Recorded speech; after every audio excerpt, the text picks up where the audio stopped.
Major, natanggal na po namin ang bala sa katawan ni Sir Tonyo. Kailangan niya lang magpahinga at magpalakas. Maraming salamat, Doc. Salamat po. Nurse, tara na.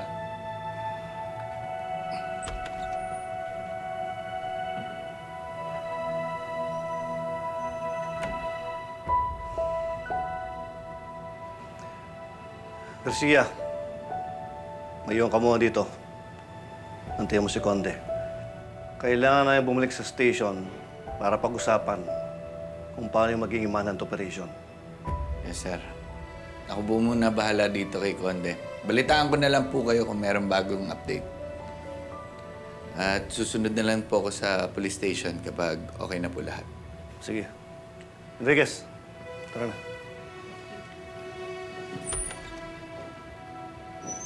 Oh, huwag ka mag-alala. Ako nang bahala kay Tonyo.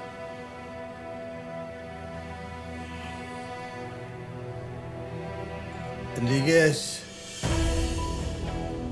huwag mo kalimutan yung sinabi ko sa'yo kanina.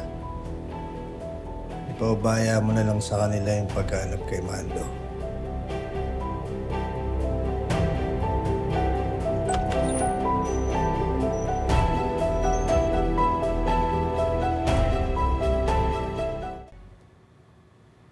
Operation Manhunt tayo ngayon. I-review nyo lahat ng mga detailed profile na binigay ko sa inyo. At siguraduhin natin na may balik itong mga to sa kulungan bago pa sila mga panakit ng ibang tao. Sir, Yes, Enriquez. sa kanya na ho ipasa si Mando.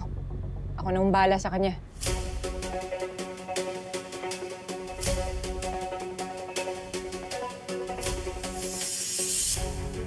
Sigurado ka? Si Mando ang pinakadelikado sa mga yan. Sigurado po ako, sir. Sige. Keep your communication lines open. Lahat na makuha niyo impormasyon, i-report niyo sa akin. Dismiss.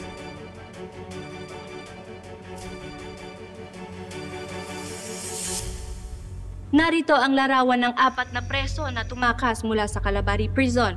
Pinag-iingat ang lahat ng residente ng Calabari at Karatig Bayan.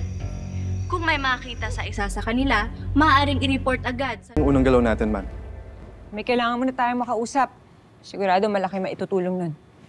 Ba't naman kasi si Mando yung pinili mo, ma? Bakit? Enriquez, pwede ba kita makausap? Sige, sir. Noble.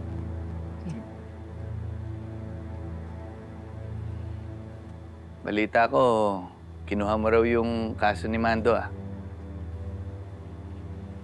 Di ba nakausap ka na ni Conde tungkol doon? Ikaw naman. Halatang-halata naman na nag-aalala na nga sa'yo yung tao, eh. Mabuti nga sa'yo, may nag-aalala, eh. Sa akin...